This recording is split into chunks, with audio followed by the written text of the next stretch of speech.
Agora a gente fala que a Procuradoria-Geral da República tem até amanhã para sinalizar se o ex-presidente Bolsonaro descumpriu ou não uma série de medidas cautelares impostas pelo Supremo Tribunal Federal. E há uma discussão jurídica nesse caso. Em regime de prisão domiciliar, Bolsonaro, pode ter a preventiva decretada nesse caso? Muitas dúvidas que a gente vai agora tentar responder com a ajuda de Gustavo Sampaio, que é professor de Direito Constitucional da Universidade Federal Fluminense. Mais uma vez, bem-vindo aqui na CNN. Obrigada por conversar com a gente. Professor Débora também se junta a nós nessa conversa. Bom dia, Muriel. Bom dia, Débora. Bom dia a todos que nos acompanham. Eu quero justamente tentar entender esse ponto. É possível imaginar que, tendo então essa prisão domiciliar decretada, ele pode também ter a prisão preventiva decretada agora, a partir de uma solicitação, um movimento feito pela PGR? Possibilidade jurídica existe sim, Muriel. Embora se estima que talvez isso não aconteça, mas, segundo o artigo 312 do Código de Processo Penal, é possível. Por quê? Porque nós não estamos falando de prisão-castigo, de prisão-pena. Nós não estamos falando de resposta penal. O que significa isso? Não estamos falando de nenhuma condenação penal pela prática de nenhum crime, mas de medidas cautelares penais. As medidas cautelares penais são tomadas no curso de um processo penal ou no curso de uma investigação policial, quando, por exemplo, a ordem pública está ameaçada ou quando o bom curso das investigações está comprometido pelo fato de aquele investigado, aquele acusado, estar usando de seu poder, de suas ferramentas para prejudicar a instrução processual penal ou as investigações. Então, nesse campo, é possível termos cautelas penais, medidas cautelares penais. Só para lembrar, na meada do mês passado, o ministro Alexandre de Moraes, sufragado pela primeira turma do Supremo Tribunal Federal, estabeleceu algumas cautelas penais. Proibição de falar com embaixadores e diplomatas estrangeiros, estabeleceu também proibição de uso de redes sociais do próprio ex-presidente ou ainda de redes sociais de terceiros, e havia determinado que ele permanecesse em casa das 7 da noite às 7 da manhã. Isso foi evoluindo em razão de alguns descumprimentos e chegou à prisão domiciliar. Foi uma escolha que fez o ministro Alexandre de Moraes em levar o ex-presidente para a prisão domiciliar com outras proibições, por exemplo, o uso de telefones celulares. Então, se nós considerarmos que o degrau mais alto dessa escada nas medidas cautelares penais é a prisão preventiva dentro de um estabelecimento prisional, a depender do que interpretar o Procurador-Geral da República e o que decidir a primeira turma do Supremo Tribunal Federal, poderemos ter aí a condução do presidente para uma penitenciária, um estabelecimento prisional. Estima-se que isso não ocorra por outra razão, pelo estado de saúde do presidente, pelas sucessivas intervenções médicas que ele tem sofrido, pelas condições propriamente de saúde, mas possibilidade jurídica existe. Débora? Bom dia, professor. Eu gostaria de saber o seguinte, olha, agora Jair Bolsonaro já está cumprindo prisão domiciliar. De acordo com esse inquérito da Polícia Federal, haveria ali indicativos de que ele, risco de fuga, de que ele estaria também descumprindo as medidas cautelares anteriormente impostas, etc. Gostaria de saber o seguinte, quais são as gradações, né, entre a prisão domiciliar nos moldes que ele ocupa hoje, com tornozeleira eletrônica, mas podendo receber várias visitas, etc., e até uma prisão preventiva em regime fechado, eventualmente, tudo isso falando, como o senhor colocou, de cautelar e não ainda de pena de julgamento. Débora, sua pergunta é importantíssima, porque tudo isso que tem acontecido gera uma certa dose de controvérsia na própria comunidade jurídica. Eu te explico por quê, Débora. A prisão domiciliar, que é própria para pessoas que já têm uma certa idade, pessoas que têm comorbidades, têm enfermidades, é uma prisão própria de quem já está condenado ao cumprimento de uma pena privativa de liberdade. A rigor, muitos juristas têm dito, em relação a prisões cautelares, sequer existe a modalidade da prisão domiciliar. Segundo muitos juristas, nas medidas cautelares penais, ou se cumpre a medida fora da prisão ou se tem uma prisão preventiva na forma, como eu disse, do artigo 312 do Código de Processo Penal. Esse fato que aconteceu com o ex-presidente é um fato novo na jurisprudência. Todavia, muitos dizem, quem pode o mais, pode o menos. Se o Código de Processo Penal autoriza o juiz a determinar uma prisão preventiva dentro de um estabelecimento prisional, por que não estabelecer uma prisão preventiva ou algo similar dentro da própria residência daquele acautelado? Foi o que decidiu o ministro Alexandre de Moraes. Portanto, o único patamar acima do patamar de cautela que hoje sofre o ex-presidente é a prisão dentro do estabelecimento prisional, não há nenhum outro. Ele já está preso domiciliarmente, impedido de sair de casa nas 24 horas do dia, exceto em situações excepcionais autorizadas pelo próprio Poder Judiciário, como, por exemplo, uma internação médica, uma internação para fim cirúrgico ou algo similar. Então, se nós não temos para onde progredir em termos de cautela penal, senão a prisão dentro do estabelecimento prisional, Débora, de duas uma, ou na avaliação que será feita pelo Supremo Tribunal Federal, depois da manifestação do Procurador-Geral da República, o ministro Moraes mantém as coisas como elas estão, ou então ele determina o recolhimento a um estabelecimento prisional. Por hora, nós não temos outra possibilidade. Só lembrando, Débora, para terminar de responder à tua questão, que recentemente o Supremo Tribunal Federal emitiu um sinal importante numa análise política que se faz sobre o comportamento da Corte.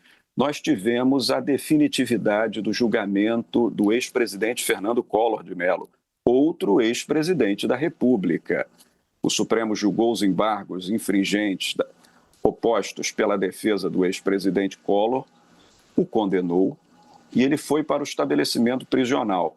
2 dias depois, já estava cumprindo pena em regime domiciliar pelo fato de ser acometido de algumas doenças, algumas enfermidades, também é uma pessoa com mais de 70 anos. Então, provavelmente, ainda que estejamos aqui falando de medida cautelar penal, não de cumprimento de pena, provavelmente o Supremo Tribunal Federal há de levar em conta o estado de saúde do ex-presidente Jair Bolsonaro e talvez manter a medida cautelar penal no regime domiciliar e não dentro de um estabelecimento prisional. Mas tudo isso é especulação, nós temos que aguardar quem efetivamente pode decidir, que no caso é a primeira turma do Supremo Tribunal Federal. Débora.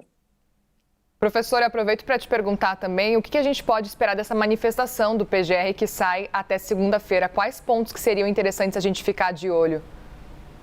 Eu creio que, como o próprio ministro Moraes já havia dito nas oportunidades anteriores, que aquelas medidas cautelares penais tenderiam a não progredir, a salvo se o ex-presidente se insurgisse em violá-las, não fosse obediente às medidas cautelares penais.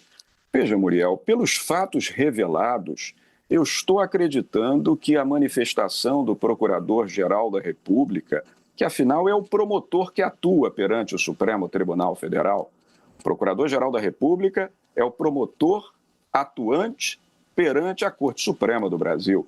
Eu creio que nessa análise, se constatar que houve descumprimento da medida cautelar, pelo fato de o ex-presidente talvez ter feito comunicações, mantido interlocução com alguns agentes políticos aliados importantes, o que ele estava proibidíssimo de fazer, talvez o Procurador-Geral da República se manifeste no sentido de uma prisão preventiva para salvaguardar investigações que estão sendo feitas nesse atual inquérito, que acabou de ser relatado pela Polícia Federal, e para salvaguardar o transcurso idôneo da ação penal 2668, que é essa rumorosa ação penal em que o ex-presidente mais 30 réus são acusados de crimes contra o Estado Democrático de Direito. É a estimativa, mas só lembrando que o pronunciamento do Procurador-Geral da República, venha ele como vier, não é decisão. é só uma opinião manifestada pelo Ministério Público. Quem decide efetivamente é a primeira turma do Supremo Tribunal Federal, que é o órgão julgador, Muriel. Perfeito. Débora? Doutor, agora eu vou colocar o senhor numa pequena saia justa, porque o senhor falou, se o PGR entender, né, verificar que houve violação das cautelares impostas. Gostaria de saber, na sua opinião, se houve ou não, sua opinião como constitucionalista. E 2, bem rapidamente também, de forma resumida, quando terminar o julgamento, vai começar no dia 2, né, e tem de setembro, e tem previsão para acabar ali 1, 2 semanas depois. Concluído o julgamento, em que momento, caso ele seja condenado a uma pena que prevê, acaba sendo para regime fechado, quando ele começa a cumprir a pena? Veja, então vamos por partes. Em primeiro lugar, eu acho, pela análise que fiz, que houve descumprimento de medidas cautelares penais, sim. Na minha avaliação, o descumprimento está caracterizado. Todavia, na minha avaliação também, respondendo ao que você pergunta, Débora, eu acho que não há motivo, apesar de tudo, para se progredir a cautela penal para uma prisão dentro do estabelecimento prisional. Porque, de fato, o ex-presidente Jair Bolsonaro já tem 70 anos, tem comorbidades, tem doenças sérias, tem sérios problemas de saúde. O que eu acho é que, se de fato o Supremo Tribunal Federal entende como necessário esse conjunto de medidas cautelares estabelecidas, e tanto entende que as fixou, eu creio que é preciso usar os meios tecnológicos dos quais o Estado dispõe para impedir o funcionamento de certos equipamentos de comunicação dentro do estabelecimento, ou melhor, dentro da residência do ex-presidente Bolsonaro. É possível fazer-se um controle do comportamento do ex-presidente sem que haja necessidade de sua inclusão no sistema prisional. Eu creio que a prisão domiciliar é ainda a medida mais adequada. Mas, é claro, isso é uma mera opinião pessoal, não é? Mas quanto ao próximo passo na ação penal 2668, é bom lembrar o seguinte: essa ação penal é a rumorosa ação penal pela qual o ex-presidente e mais de 30 pessoas são acusados de abolição violenta do Estado Democrático de Direito, golpe de Estado, organização criminosa armada, dano ao patrimônio público da União e deterioração do patrimônio tombado, ou seja, são 5 crimes em concurso material pelos quais o ex-presidente é acusado. É bom lembrar que essa ação penal, como ela envolvia pessoas com prerrogativa de foro no Supremo Tribunal Federal, explicando o que é isso, são pessoas que são julgadas diretamente perante o Supremo Tribunal Federal, que estamos falando de um ex-presidente, falando de ex-ministros de Estado, falando do ex-comandante da Marinha. Então, eram pessoas que gozavam de prerrogativa de função perante o Supremo Tribunal. Essa é uma ação penal de instância única, ou seja, ela começa e termina no próprio Supremo Tribunal Federal, não se tendo tribunal acima para recorrer, até porque não existe nenhum tribunal acima do Supremo Tribunal Federal. Então, salvo uma remota possibilidade de embargos infringentes do julgado, que constituem um recurso interposto de decisão do Supremo para o próprio Supremo, mas embargos infringentes de decisão de turma. Turma tem 5 ministros. Só são oponíveis se pelo menos 2 votos foram divergentes. E a expectativa que os analistas têm hoje é de que haja no máximo um voto divergente se vier condenação. Então, neste caso, sendo pequena a chance de embargos, terminado o julgamento, virá o quê, Débora? O chamado trânsito em julgado. Far-se-á coisa julgada, ou seja, a decisão será definitiva e irrecorrível. E aí o cumprimento da pena será imediato. Ou seja, havendo condenação pelo Supremo Tribunal Federal, ainda que não seja condenação pelos 5 crimes.